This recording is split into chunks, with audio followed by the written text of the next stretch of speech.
Sungai Sia. Aku nebak Sungai Sia. Kayak gitu. Salah emang. Pulau Cinta. Hah? Pulau Cinta. Oh iya iya. betul. Jadi kalau Pulau Cinta sungai apa itu? Tapi terlalu sempit nih kalau Pulau Cinta. Sungai Bagulun. Airnya terlalu apa namanya dangkal ya. Sungai ini kan dia tenang ya. Tenang. Pertanyaannya, kalau dia pernah lihat video motivasi atau apa, dia tahu sih jawabannya. Tapi kita lihat yang ada di ruangan ini pernah tahu nggak jawabannya apa? Bagaimana membuat air yang tenang ini menjadi mengalir deras? Ayo. Hah? Bu Erna apa?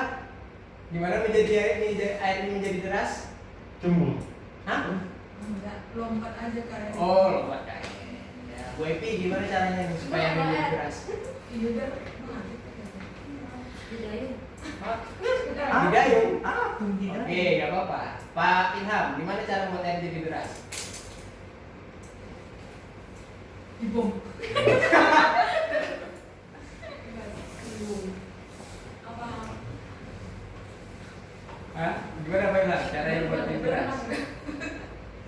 Air ini kalau dia tergenang, apa yang terjadi? Dia tergenang nggak mengalir. Apa yang terjadi? Terbendung. Hah? Kotor lah, kotor, bau, banyak nyamuk ya. Jadi penyakit. Pak Febri gimana nih cara membuat air jadi deras? 1,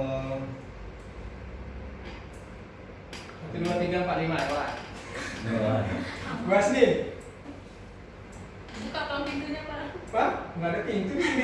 Pintunya dibuka ya. Mata bantuan Udah dah. melewat.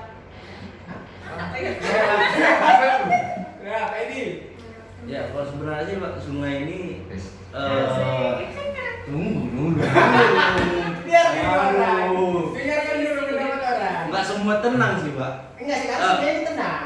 Gimana? Artinya tenang. Bisa Ya, aja di gimana dalamnya kita itu buat deras, Pak. sungai ini tenang. Di luar aja dia tenang, tapi di dalam bisa deras gitu. Sekarang itu kan jelas. Ya kan aku menjelaskan dulu gitu. Ya, terus Enggak tadi. semua air gitu kan. Ya, Kalau kayak gini otomatis kotoran dibersihkan, diperluas, diperlebar itu akan mengalir, akan deras gitu. Oh, berarti kotoran-kotoran dibersihkan, tapi diganti Pak ya. Sekarang mau share. Berarti diperluas, Pak. diperluas. Iya, diperlebar dan mengalir. Oke, ya diperluas. Laisan. dilalui, Pak. Dilalui, Pak. Pakai apa tuh? Apa kecil kecil? Ya sama kue tidak. Begini dilalui. Parah. Nunggu hujan deras lah, Pak. Kan datang deh. Iya. Masuk akal, masuk Hujan akal. deras. Enggak dilewati. Bu Cindy, Dilewati kapal atau berenang? boleh kelas kapal atau berenang supaya deras ya. Masuk akal. Oke, Pak Ju. Tenggelam. Alirannya ini kan alirannya tenang. Lama kali.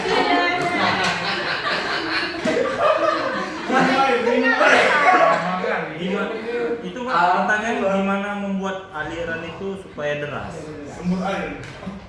Ya dibuat aliran itu agar deras gitu. Iya, dia. Kan kasih lagi musuh. Gimana caranya? Masuk. Kan ada banyak caranya. Ikut kali ya. Dibendung Pak. Belum. Pada gunung tambah mengalir. Tambah enggak deras, tambah ini. Oke, Pak Saiful. Buat kincir. Dikasih apa, Pak? Batu di dalamnya, Pak. Jalan masih batu. Manjat sekalian.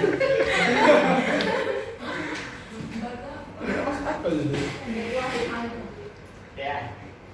Supaya dia deras. Dia itu harus dibuat aliran di sini. Ya kan? Buat aliran. Cangkol-cangkol ya di sini ya. Ya kan? Cangkol-cangkol ya, buat aliran. Ini batu air akan mengalir kan, betul nggak? Ya. Di sini ada istilahnya apa, hulu sama hilir ya. Kalau di sini jatuhnya mata air lah kita buat ya. Mata air. Ya. Mata air itu mengalir terus kan Bapak Ibu karena ya kan? Betul nggak? Nah, jadi yang tenang ini supaya dia tuh deras, supaya deras dia mengalir. Kita harus bikin aliran baru Pak. Harus kita buat aliran. gimana yang bisa mengalir gitu. Dia akan deras. Lebih kurang derasnya seperti itulah. Ya, kalau kita bolong-bolongin samping-samping ini kan, iya apa jadi seperti ini nanti deras. Kalau kita bendung, otomatis dia nggak mengalir kan. Dan sini akan menjadi itu tadi, ya kan, sarang nyamuk, ya kan. Jadi apa namanya, berkumpul kotoran-kotoran sampah, ya kan. Ya itu ya. Ya. Jadi ini ada yang berpikir gini juga, ini filosofi ya. Nanti kalau saya aliri, ya kan, kalau saya aliri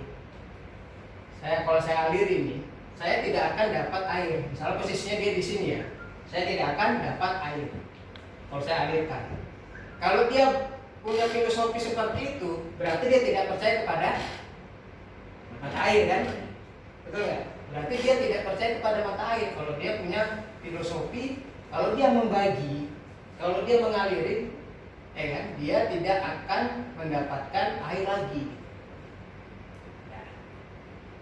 Berarti dia tidak percaya sama mata air.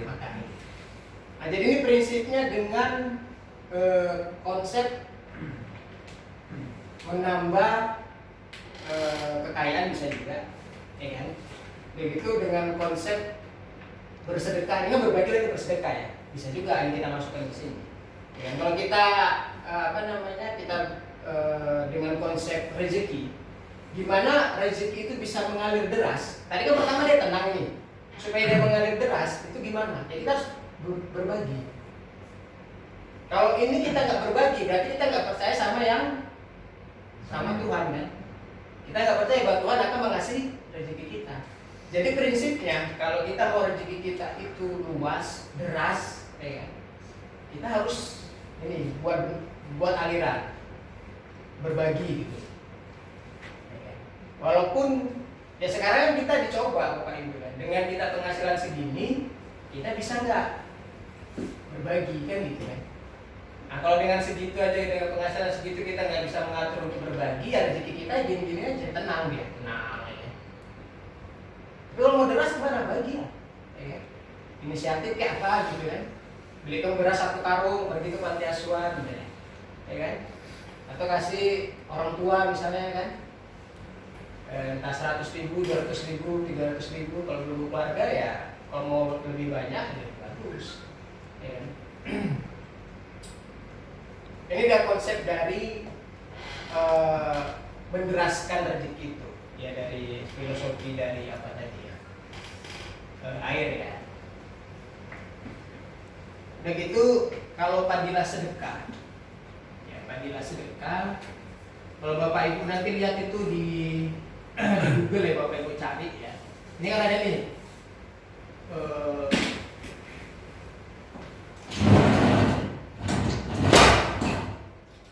Itu apa namanya? Bersedekah memuliakan hidup, dan berikut ini 10 manfaat dan keutamaannya. Ya. Ini ada dibilang apa ini? Mensucikan diri. Kalau bersedekah itu kan, udah gitu pahala berlipat ganda, mendapatkan imbalan berlipat-lipat, terhindar dari mara bahaya, memberi ketenangan hati sebagai jaminan hari akhir, terbebas dari siksa kubur, menyembuhkan orang sakit, menambah umur, meninggal dengan tenang. Jadi dengan banyak-banyak padilah seperti itu, kenapa kok kita nggak termotivasi untuk bersedekah? Berarti kita tidak percaya dengan mata air itu. Ibaratnya kalau kita sungai kan, atau orang yang berdiam di sungai, atau kita tidak percaya dengan Tuhan, kalau Tuhan itu akan memberikan rezeki kita. Jadi rumusnya kalau kita rezeki kita mau mengalir deras, walaupun kita udah punya anak udah kita kasih, istri udah kita kasih, kalau ada yang berlebih juga nggak salah juga kita kasih kepada orang yang kita anggap membutuhkan.